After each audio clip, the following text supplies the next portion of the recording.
В Коми-Пермяцкой больнице сегодня открылся межмуниципальный кардиологический центр. Развитие медицины, а также мусорная реформа и расселение ветхого жилья стали главными темами во время визита в округ губернатора при Коми.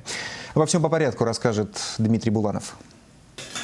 Новую стоматологическую установку в Верхинье ждали давно. Теперь качественные услуги доступны в селе. Еще одно важное изменение – все отделения амбулатории переехали в новое здание. Здесь здание, конечно, население ждало, что все же здесь поселение большое. Также в амбулатории в марте открылся кабинет раннего выявления онкологических заболеваний. Точно такой же появился в поликлинике в Кудымкаре. Кроме того, с прошлого года работает онкоцентр второго уровня. В нем уже 17 пациентов прошли 35 курсов химиотерапии. А еще с сегодняшнего дня для жителей 6 районов Коми округа доступен межмуниципальный кардиоцентр в окружной больнице. У вас межрайонный онкологический, районный онкологический и кардиологический. Кардиологический, да? Кабинет раннего выявления. Кардиолог у вас есть, кардиолог да? есть. Уже с сегодняшнего дня у нас работа запущена.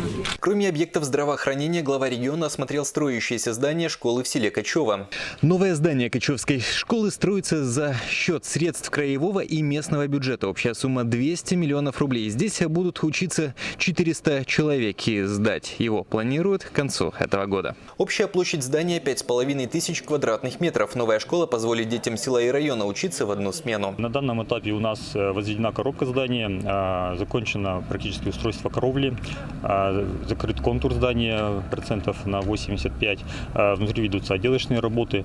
Итогом визита стала встреча с жителями Кудымкара. Люди затронули проблемы с аварийным и ветхим жильем, обеспечением местами в детских садах, мусорную реформу. Территории точно развиваются, то есть мы те крупные проекты, которые заявили, мы все реализуем, да, и хирургический корпус начали строить, там школы строим, вот в Качево там стройка развернута, да, детскую поликлинику сейчас определились, тоже вот конкурс состоится, там пойдем в стройку, ФАПы, цифровизация, ремонты, закупки оборудования и так далее, все это идет. В Верхинье благодаря краевым программам недавно появился новый стадион, а кроме того был отремонтирован дом культуры. Установлены новые кресла, музыкальное оборудование и сценический свет. Дмитрий Буланов, Антон Нагибин, Денис Дульцев, Матвей Вершинин, Вести, Пермь.